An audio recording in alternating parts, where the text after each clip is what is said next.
front door. What do you reckon? What do I reckon? I'm not allowed to swear, am I? Yeah, you are. Fantastic. So we were getting really nervous picking Mum up from the airport, wondering if she was going to love this bathroom as much as what we do, and thank goodness she does.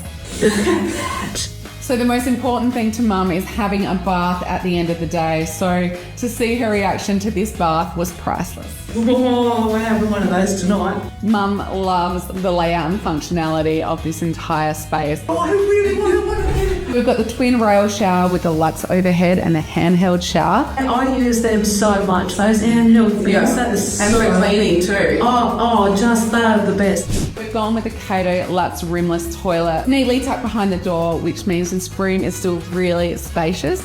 And the rimless part means it's super easy cleaning because at the end of the day, Mum is retired and who wants to be cleaning a toilet? All we wanted was for this bathroom to be timeless, quality, and for Mum to absolutely love it.